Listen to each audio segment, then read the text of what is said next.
And got a definition here in front of you, as they typically start out with. You need to let f be differentiable. It's differentiable always on the open interval, right, because endpoints are never differentiable. The graph of f is said to be concave upward. Concave upward looks like that. Okay, on the interval, if f prime is increasing, if the derivative on the interval, and is concave downward looks like this, it's said to be concave down if f prime is decreasing on the interval. Well, we've recently done tests for whether a function is increasing or decreasing, and to determine if a function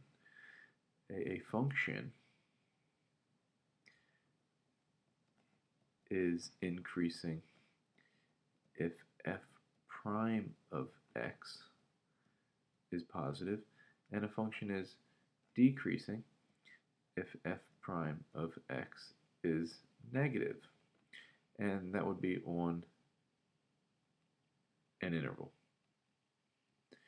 All right, well, if the derivative tells us what the original function f of x was doing, right, and original function is f of x, if f prime tells us what f of x is doing as far as increasing or decreasing, it stands to reason that f prime prime, the derivative of the derivative, will tell us what the derivative is doing.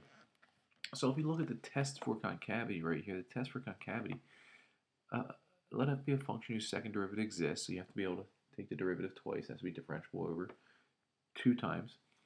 If the second derivative is greater than 0, then the graph of f is concave upward. And if the second derivative is less than 0, then the graph of f is concave downward. So let me explain what that means here. Wow, that really jumped way down there. And now we're just moving all over. So if we have a graph, and let's just take a boring old parabola. Hopefully this won't put any of you to sleep. If we take a boring old parabola right here, we clearly know this is concave up. We just saw an example of what concave up looks like. But now we're saying that a test, that if I can tell if the first derivative is increasing, that'll tell me if the function is concave up. If the first derivative is decreasing, that tells me the function is concave down. Think about what that means. First derivative is slope. If I look at the slope of this function, that was a bad start. Let's take a tangent line right there.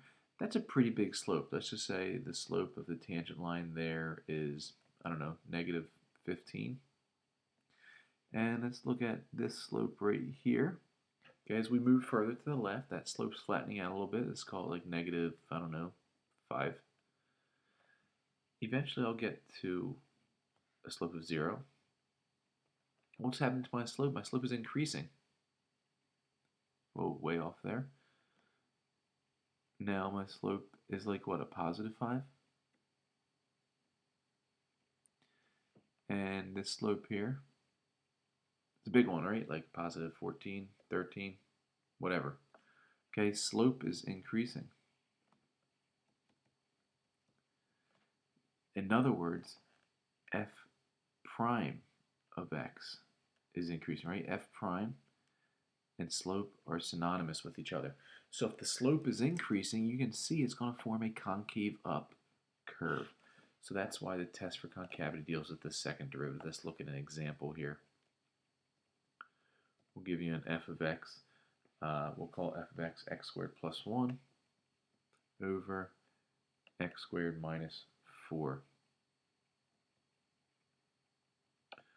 Okay, this one will require some chain rule. I'm going to just give you the derivative here rather than going through the process. The first derivative is negative 10x over x squared minus 4 squared. The second derivative, again, I'm just going to give you the derivative rather than going through the process. By all means, you should be testing that you can actually take this derivative. The second derivative comes out to 10 times the quantity of 3x squared plus 4 all over x squared minus 4 cubed. So, think about the process for whether a function is increasing or decreasing. We take the derivative, we set it equal to 0, we solve, we determine any points of non-differentiability. Okay, at that point, we determine the intervals in which it's increasing and the intervals which it's decreasing. Well, very similarly, we're looking to see when the derivative is increasing or decreasing. So we take the derivative of that, set it equal to 0, and solve. Well, this numerator is never equal to 0, so no solutions from there. But points of non-differentiability do occur, and they occur at plus and minus 2. So I need to set up my intervals. Okay, so I have one interval going from negative infinity to negative 2. I have an interval going from negative 2 to 2. And I have an interval going from 2 to infinity. Okay, so if I want to pick some test values, negative 3 is in this interval. 0 is probably the nicest point in here. And if we're doing negative 3, why not do positive 3 for this interval? So what is f prime looking like at those points? I don't care what the number is. I care if it's positive or negative. If I look at my numerator, I have a positive times a positive. This is guaranteed to always be positive. X squared is always positive. Times 3 keeps it positive. Plus 4 keeps it positive. So my numerator is always positive. So I care about the denominator. If I put a negative 3 in here, I get 9 minus, okay, so that's positive. If I put in 0, I get negative 4 cubed. That's negative. If I put in 3 again, I get a positive. So my result, or my conclusion, is that from negative infinity to negative 2, I am concave up. From negative 2 to 2, I am concave down. And from 2 to infinity, my function is concave up. And there's our test for concavity, no different than our test for whether a function is increasing or decreasing. We're simply testing to see if the derivative is increasing or decreasing. Stay tuned for points of inflection.